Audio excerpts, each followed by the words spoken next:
ರೇಣುಕಾಸ್ವಾಮಿ ಕೊಲೆ ಪ್ರಕರಣದಲ್ಲಿ challenging star Darshan ಅವರನ್ನ ಬಂಧನಕ್ಕೊಳಪಡಿಸಲಾಗಿದೆ. 14 ದಿನಗಳ ಕಾಲ ನ್ಯಾಯಾಂಗ ಬಂಧನಕ್ಕೆ ಒಳಪಡಿಸಲಾಗಿರ್ತಕ್ಕಂಥದ್ದು. ಚಾಲೆಂಜಿಂಗ್ ಸ್ಟಾರ್ ದರ್ಶನ್ ಅವ್ರ ಜೊತೆ ಒಂದೆರಡು ಸಿನಿಮಾಗಳನ್ನ ಮಾಡಿದ್ದಾರೆ. ಲಾಲಿ ಹಾಡು ಮತ್ತೆ ಭಗವಾನ್ ಅಂತ ಸಿನಿಮಾಗಳು.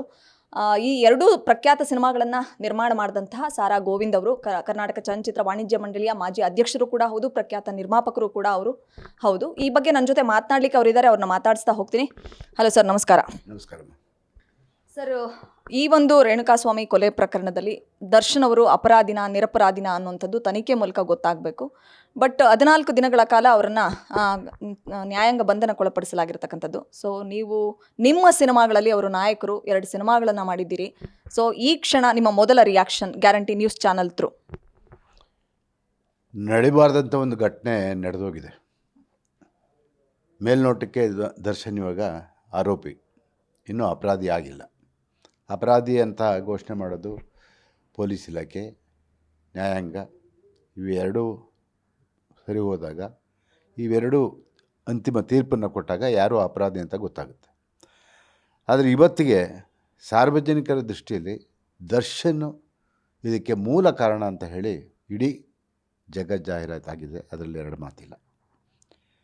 ಬಹುಶಃ ದರ್ಶನ್ನು ಬದಲಾವಣೆ ಆಗ್ತಾನೆ ಅಂದ್ಕೊಂಡಿದ್ದೆ ನಾವೆಲ್ಲ.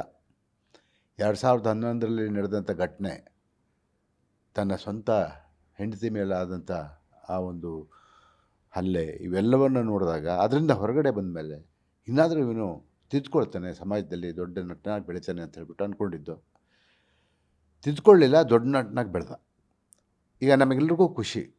ಬೆಳಿಬಾರ್ದು ಅಂತ ಯಾರೂ ಹೇಳಲ್ಲ. ಬೆಳೆದಾಗ ನಾವೆಲ್ಲರೂ ಕೂಡ ಅದರಿಂದ ಫಲ ಅನುಭವಿಸ್ತೀವಿ. ಯಾಕೆಂದರೆ ಬೆಳೆದಷ್ಟು ನಮಗೆ ಲಾಭ ನಿರ್ಮಾಪಕರಿಗೆ. ಹಾಗಾಗಿ ದರ್ಶನ್ ನಾನು ನೋಡಿದಾಗೆ, ನಾನು ಸುಮಾರು 5-6 ವರ್ಷಗಳ ಮಗುವಿನಿಂದ ನೋಡ್ತಾಯಿದ್ದೀನಿ ಅವನ್ನ. ದೊಡ್ಡವನಾದ್ಮೇಲಲ್ಲ, ನಾಯಕ ನಟನಾದ್ಮೇಲಲ್ಲ, 5-6 ವರ್ಷಗಳಿಂದ ಅವನ ಬಾಲ್ಯವನ್ನು ನೋಡಿಕೊಂಡು ಬಂದಂಥವನು ನಾನು. ಯಾಕೆಂದರೆ ಅವ್ರ ತಂದೆ ನಾನು ಬಹಳ ಆತ್ಮೀಯರು. ತೂಗುದೀಪ ಶ್ರೀನಿವಾಸ್ ಇದ್ದಾರಲ್ಲ, ಅವರ ಗುಣಗಳಲ್ಲಿ ಒಂದು ಕೊನೆ ಪಕ್ಷ ಒಂದು 10% 20% ಆದರೂ ಅಳವಡಿಸ್ಕೊಂಡಿದ್ದರೆ ಇವತ್ತು ಇಂತಹ ಒಂದು ಪರಿಸ್ಥಿತಿ ನಿರ್ಮಾಣ ಆಗ್ತಾಯಿರಲಿಲ್ಲ. ನಾನು 2 ಚಿತ್ರ ಮಾಡಿದ್ದೀನಿ. ಒಂದು ಲಾಲಿ ಹಾಡು, ಆ ಲಾಲಿ ಹಾಡು ರಾಜ್ಯ ಪ್ರಶಸ್ತಿ ಬಂದಿದೆ. ಇನ್ನೊಂದು ಭಗವಾನ್, ಸೂಪರ್ ಡಿಪರ್ ಹಿಟ್ಟು, ಕಮರ್ಷಿಯಲ್ಲು. ಹಾಗೆಲ್ಲ ಅವ್ರ ದರ್ಶನ್ ಆಗಿರಲಿಲ್ಲ.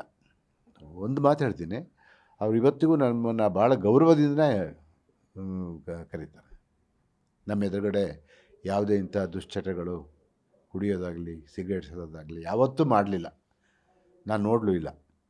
ಯಾಕೆ ಹಿಂಗಾದ್ನೋ ಅಥವಾ ರಾತ್ರೋರಾತ್ರಿ ನಾಯಕನಾಗಿ ಬೆಳೆದೆ ಅಂತ ಹೇಳಿ ಒಂದು ಅಹಂ ಬಂದಿದೆಯೋ ಏನೋ ನನಗೆ ಗೊತ್ತಿಲ್ಲ. ಮನುಷ್ಯನಿಗೆ ಇವೆಲ್ಲ ಬರೋದು ಯಾವಾಗ ಅಂತ ಹೇಳಿದ್ರೆ ದುಡ್ಡು ನೋಡಿದಾಗ. ಆ ದುಡ್ಡು ರಾತ್ರೋರಾತ್ರಿ ನೋಡಿದ್ರಲ್ಲ, ಅದು ಎಲ್ಲೋ ಒಂದು ಕಡೆ ಮನುಷ್ಯನ ತಲೆ ತಿರುಗಿದಂಗಾಗಿದೆ. ಬಹುಶಃ ಈ ಘಟನೆ ನಡೆದಿದೆ. ನಾವೆಲ್ಲರೂ ಚಿತ್ರರಂಗದಿಂದ ಆ ಒಂದು ಕುಟುಂಬಕ್ಕೆ ನಮ್ಮ ಕೈಲಾದ ನೆರವನ್ನು ನಾವು ನೀಡಿದ್ದೀವಿ. ಯಾಕೆಂತ ಹೇಳಿದ್ರೆ ಸಾವೇ. ಆ ಸಾವನ್ನು ತಂದುಕೊಡೋದಕ್ಕೆ ಯಾರ ಕೈಯಲ್ಲೂ ಆಗೋದಿಲ್ಲ. ಜೊತೆಗೆ ಸಾಯಿಸೋ ಅಂಥ ಹಕ್ಕು ನನಗಿದೆಯಾ? ಏನೇ ತಪ್ಪು ಮಾಡಿರ್ಬೋದು, ಅವನು ಮಾಡಲಿ. ಮಾಡ್ದ ಅಂತ ಹೇಳಿ ಕಾನೂನನ್ನು ಕೈಗೆ ತೊಗೊಳಕ್ಕಾಗುತ್ತಾ? ಅದಕ್ಕೆ ಬೇಕಾದಂಥ ಇಲಾಖೆಗಳಿದ್ದಾವೆ. ಪೊಲೀಸ್ ಇಲಾಖೆ ಇದೆ, ಮತ್ತೊಂದಿದೆ, ಹಿರಿಯರಿದ್ದಾರೆ. ಅವ್ರಿಗೆ ಹೇಳಿದರೆ ಸರಿಪಡಿಸ್ತಾಯಿದ್ರು. ಅದು ಬಿಟ್ಟು ಇಂತಹ ಒಂದು ಘಟನೆ ನಡೆದಿದೆಯಲ್ಲ, ಇದನ್ನು ಯಾರೂ ಕೂಡ ಕರ್ನಾಟಕದ ಜನ ಒಪ್ಕೊಳ್ಳೋದಕ್ಕೆ ತಯಾರಿಲ್ಲ. ಆ ಪಟಾಲಂಗಳಿದ್ದಾವಲ್ಲ ದರ್ಶನ್ ಜೊತೆ, ನಾನು ಅಭಿಮಾನಿಗಳು ಎಲ್ಲರೂ ಬೆಳೀತಾರೆ. ಅಭಿಮಾನಿಗಳಿಗೆ ಒಂದು ಖುಷಿ ಇರುತ್ತೆ, ನಾಯಕ ನಟ ಅಂತ ಹೇಳ್ಬಿಟ್ಟು. ಅದನ್ನು ನಾನು ವಿರೋಧ ಮಾಡ್ತಾ ಇಲ್ಲ ಇಲ್ಲಿ. ಆದರೆ ಆ ಪಟಾಲಂಗಳಿದ್ದಾವಲ್ಲ, ಆ 15-20 ಜನ ಪಟಾಲಂಗಳಿಂದ ಇವತ್ತು ಇಡೀ ಕರ್ನಾಟಕಕ್ಕೆ, ಕನ್ನಡ ಚಿತ್ರರಂಗಕ್ಕೆ ಧಕ್ಕೆ ಆಗಿದೆ, ಗೌರವ ಹೋಗಿದೆ. ಇದನ್ನು ತಂದುಕೊಡೋರು ಯಾರು? ಮತ್ತು ದರ್ಶನ್ನು ಆರೋಪದಿಂದ ಹೊರ ಬರಬಹುದು, ಆದರೆ ಆ ಕಪ್ಪು ಚುಕ್ಕೆ ಹಾಗೆ ಉಳಿಯುತ್ತಲ್ಲ. ಇವರಿಂದ ಆಯಿತು ಅಂತ ಹೇಳ್ತಾರೆ ಜನ ಹೊರತು ಅವ್ರು ಮಾಡಿದ್ರು ಅಂತ ಹೇಳಲ್ಲ. ದರ್ಶನಿಂದ ಆಯಿತು ಅಂತ ಹೇಳ್ತಾರೆ ಹೊರತು ಅವರು ಮಾಡಿದವ್ರನ್ನ ಬಿಟ್ಬಿಡ್ತಾರೆ. ಇದಕ್ಕೆ ಮೂಲ ಯಾರು? ದರ್ಶನ್. ಇದನ್ನು ಜನ ಕೇಳ್ತಾರೆ. ಇದಕ್ಕೆ ಉತ್ತರ ಯಾರು ಕೊಡಬೇಕಾಗುತ್ತೆ? ದರ್ಶನ ಕೊಡಬೇಕಾಗುತ್ತೆ. ಬರಲಿ. ಗ್ಯಾರಂಟಿ ನ್ಯೂಸ್, ಸುದ್ದಿ ಖಚಿತ, ನ್ಯಾಯ ನಿಶ್ಚಿತ.